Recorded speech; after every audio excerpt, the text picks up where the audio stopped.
Is cancel culture the solution or the problem? I am Jason Lewis. Look, I might shoot myself in the foot with this one, boy. Pray for me. This is a safe space for the culture. So, legendary grime MC Wiley had a beef about business with his ex-manager, a white male who is Jewish. Now, instead of addressing his personal grievances with that ex-manager privately, Wiley decides to go on social media and went on a 5-day rant where he painted the whole entire Jewish community with the same brush. Remember, no tap dancing. Why are you breaking glass? This isn't a Jewish wedding. These are eggshells. Message. For those of you overseas watching asking who the hell is Wiley, well, he's a musical genius, innovator, who has lots of things to say, but poor ways of saying them. Remind you of anyone? So after 5 days of ranting on social media, Wiley has now been removed from all of his social media platforms. Now, some people from the culture have condemned his tweets. Some people from the culture agree with some of the things he said. Even Stormzy threw in his 2 cents. So disappointed. So look, okay, no Jews have had their necks nailed on till death by the police this year. But we can definitely look at how the power of words can trigger us. It's not going to make sense right now, but go with me.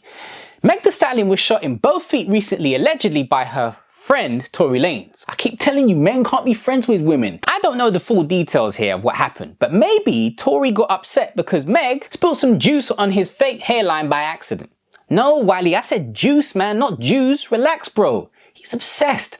So after Meg got shot in both feet, allegedly by Tory 4, our community decided to ridicule her for that. As if to say the black female plight isn't hard enough already, right? Bruh. And you wonder why black women feel so unprotected by us. All of the jokes I've made about this situation are on Tory.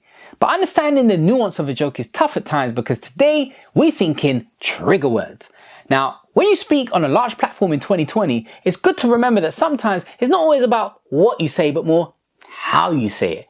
See, trigger words can bring up traumas that make people defensive and not even pay attention to the point you're making. For example, if a white dude is having a conversation with me and says the word black, I'm cool. But anyhow he puts the S at the end of that motherfucker, I know there's some racism here somewhere.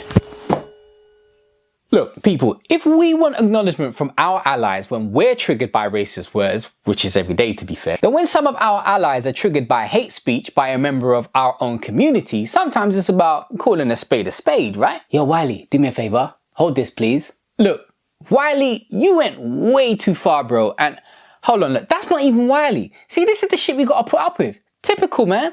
In fact, just this week in the Guardian newspaper, the journalist Owen Jones wrote an article on racism centered around Wiley, only for them to use a picture of another grime legend, Kano. Wait, Wiley's face has been everywhere this week, and yet still, we all look the same. But Kano had the perfect response for their mistake. Suck your mom, yeah, I said it, suck your mom.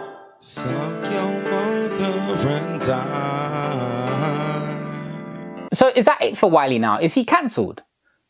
Can you even cancel a man like that? No music, no live shows? Well, to be fair, Wiley wasn't the best at turning up for his live shows anyway.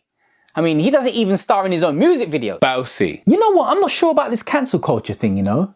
Does it really solve the problem? Or does the problem just go underground? The problem becomes the President of the United States of America. If we are keeping the energy of no hate speech, then fair enough. But when you've got the likes of Donald Trump, Tommy Robinson, Katie Hopkins, who have been spewing out hate speech for years and continue to thrive on social media on their large platforms, it makes me like, ooh, my racial spidey sense is tingling. If we want to get rid of all of the bigotry, racism, sexism, etc., do we all join together like the Avengers and condemn everything? Because if so, I'm down 100%. Me too. However, if you don't want to condemn everything, are we honest enough to admit that we only really care passionately about what's relevant to us? Fair point. I mean, we're all hypocrites in some way, to be fair. Is everyone in the Kardashian family relevant? Or do we only really care about Kylie Kim and the lady formerly known as Bruce? Man said Bruce, you know. It's fair to say that we are all flawed human beings with many strengths, weaknesses, beliefs and opinions. And look, yes, you can mute people with large platforms if something that they've said is a problem for you, but that problem doesn't go away.